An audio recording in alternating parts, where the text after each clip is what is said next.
Olá, sexto ano, tudo bem? Bom dia, como vocês estão? Espero que tá tudo bem. Hoje a gente vai fazer apenas a correção da atividade que foi passada, que a gente ficou de concluir no último dia da nossa aula ao vivo. A gente não concluiu, tá bom? Então, só para relembrar, o conteúdo que a gente está estudando é transformações físicas e químicas no cotidiano, né? Quando a gente observa os alimentos, quando a gente observa o ferro, que vai virando ferrugem, né? Quando a gente pega um papel e corta, que aí então a gente vai ter uma fragmentação. Quando a gente coloca a água no congelador e ocorre a dilatação térmica, né? Essas são as transformações físicas e químicas que acontecem no nosso cotidiano. Então agora a gente vai pular lá para a página 41, que foi onde a gente parou a atividade, certo? Então a gente vai fazer a partir da segunda questão, tá? E aí a gente vai lendo e eu vou respondendo juntamente com vocês, tá certo? Então vamos lá. Leia as frases a seguir a partir da segunda questão. Leia as frases a seguir e determine se o fenômeno descrito em cada uma consiste em uma transformação física ou química.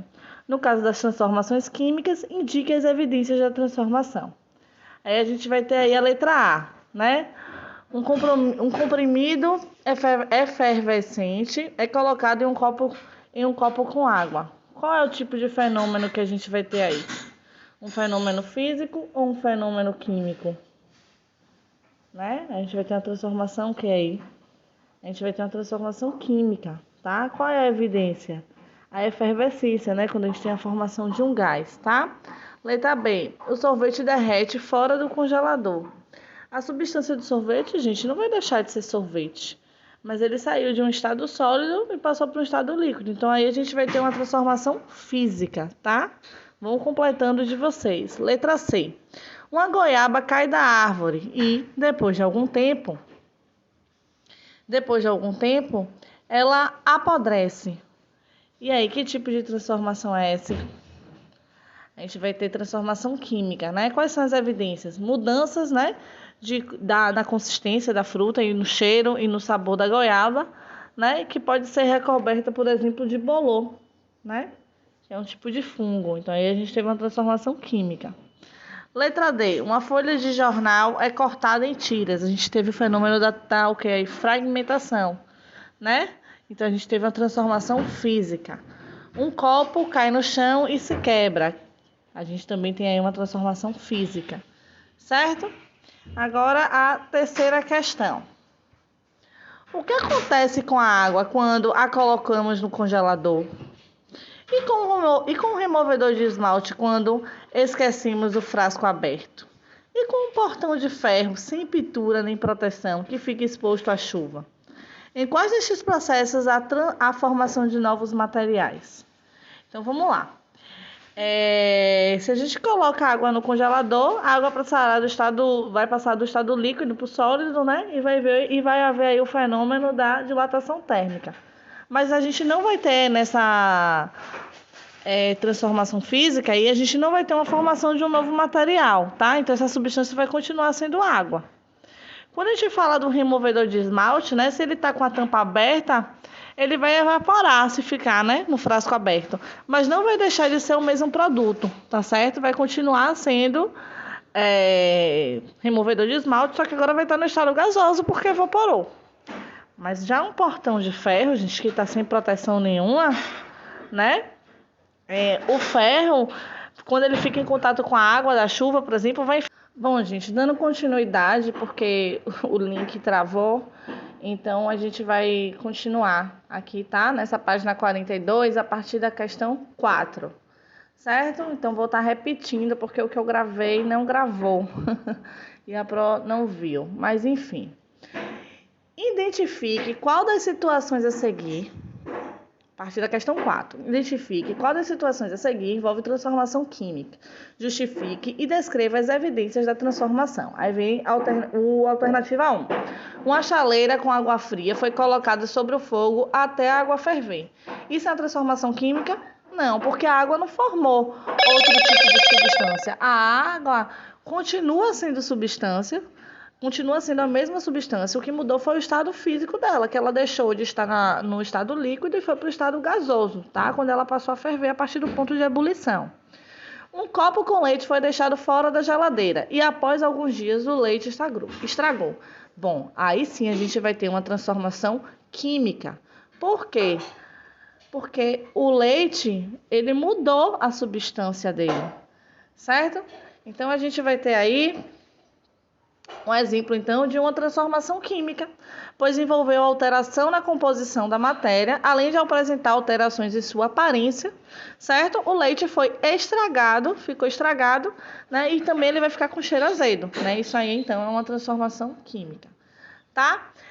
Agora, essa quinta questão, pessoal, onde a gente está falando sobre o ciclo da matéria orgânica, né? Quando a gente come, o que é que vai acontecer? Como é que funciona? Então, a gente come, né? Faz as nossas refeições direitinho. Esses restos alimentares, né? Eles vão para uma composteira, né? Uma compostagem, onde eles são transformados, são quebrados, né? Em matéria orgânica, né? E eles se transformam em adubo. Esse adubo orgânico, em uma determinada época da plantação, ocorre, então, a colocação desse adubo. Esse adubo, então, vai fertilizar aquele solo. E esse solo, consequentemente, vai crescer e vai dar para a gente os alimentos, né? Que são os recursos naturais que a gente utiliza. Então, a questão é, observe o ciclo. Em qual etapa a matéria orgânica dos restos de maçã e banana servirá de nutrientes às plantas? Bom, então qual é a etapa que vai servir de nutrientes? A partir do momento que esse adubo orgânico ele é colocado na planta, onde ocorre a fertilização, e aí então esses nutrientes vão dar origem a esses alimentos, né? Esses recursos naturais que a gente vai estar utilizando. Letra B. Por que podemos afirmar que as transformações químicas são essenciais para o ciclo da matéria orgânica? Por que eles são essenciais? Porque nesse ciclo ocorrem transformações químicas responsáveis pela modificação da matéria orgânica, formando novos componentes que acabam retornando à natureza. E no caso das plantas vai estar utilizando, né, esses nutrientes para então estar fazendo a sua fotossíntese, certo? E lá na página 43, vamos lá passar, só um minutinho, que ele vai abrir aí. Aí vem, né? Vamos passar a mão. Oh, meu Deus. Espera aí que a Pro agora tá bugando aqui no aplicativo. Vamos lá para a página 43. Certo. E aí a primeira questão vem. Leia o texto e responda as questões. O ácido inoxidável é um material que não se oxida em contato com o ar e com a água. O material oxidável, como o ferro, enferruja em contato com o ar ou com a água, tá? Podendo formar substâncias tóxicas. Então, assim, aí vem a letra A da questão. Suponha que em uma mesa foram deixados 2 talheres aparentemente iguais. A única diferença entre eles é que um dos talheres apresenta um foco de ferrugem. Sabendo que um dos talheres é feito de aço inoxidável e o outro é feito de ferro, responda como cada talher pode ser identificado. A gente vai identificar o talher que é feito com material oxidável quando ele tiver ferrugem, né? Porque o material que é oxidável, como o ferro, por exemplo, quando ele tem contato com a água e com o ar, ele enferruja. Então, quando esse ferrugem já é outra substância, já não é mais o ferro. Então, a gente tem aí uma transformação química, certo? Já o aço que é inoxidável, ele não oxida em contato com a água e com o ar, né? Então, ele não vai apresentar ferrugem como o outro. Então, a gente vai identificar a partir desse ponto. Qual a importância de talheres serem feitos de aço inoxidável? Qual é a importância desses talheres serem feitos de aço inoxidável? Alguém sabe? Então, assim, como o aço inoxidável não enferruja em contato com o ar e com a água, não ocorre formação de substâncias tóxicas. Essa propriedade do aço é muito importante no caso dos talheres, uma vez que esses utensílios são usados na alimentação e frequentemente entram em contato com a água e o ar ao serem lavados, certo? Então, isso aí ajuda a gente, né, para não se contaminar com substâncias tóxicas. Tá.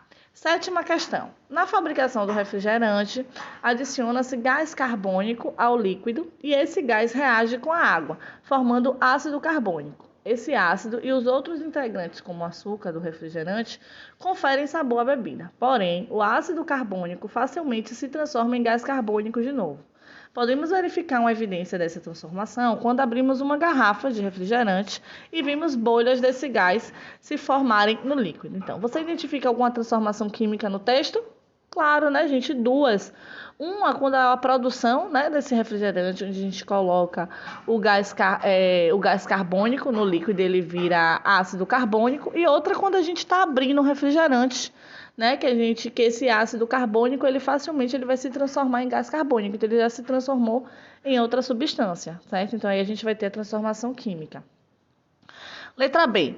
O refrigerante de uma garrafa aberta perde o gás aos poucos, pois o gás carbônico se desprende do líquido e passa para o ar atmosférico. Esse processo é de transformação química ou física? Aí vai ser transformação física, porque o gás carbônico ele não se transformou em outra substância. Ele continua sendo ácido carbônico, ele continua sendo gás carbônico, ele só se desprendeu do líquido, tá? Então ele só mudou aí, no caso, de forma, o estado físico dele. Ele passou de uma forma líquida e foi para uma forma gasosa, certo? Última questão, a 8, tá? O chocolate é feito das sementes do cacau, que são processados, misturados ao açúcar e ao leite cozido, gerando uma massa homogênea. Se é uma massa homogênea, apenas uma fase a gente consegue ver, né? Essa massa é o chocolate, que pode ser derretido e ganhar novas formas, como um bombom. Nos processos descritos, identifique a etapa em que ocorre a transformação física e em que ocorre a transformação química e explique. Né? Então, como é que ocorre? Então, assim, eu vou falar e eu quero que vocês escrevam com as palavras de vocês. O que é que vai acontecer aqui? Quando na produção do chocolate ocorre uma transformação química, porque as matérias-primas são misturadas e transformadas em uma massa homogênea, né? Quando a gente pega o cacau, tritura e mistura com açúcar e com alguma outra substância, então aí a gente vai ter uma mistura, a gente vai ter aí uma transformação química, certo? Então, quando ocorre essa transformação química, vira uma massa homogênea, né? Que aí vai apresentar uma nova cor, um novo sabor, uma nova textura, etc. Quando o chocolate é derretido e transformado, por exemplo, em bombom, ele passa por uma transformação física, né? Porque ele está apenas mudando de estado físico, mas ele mantém suas características, como a cor, o odor e o sabor, certo?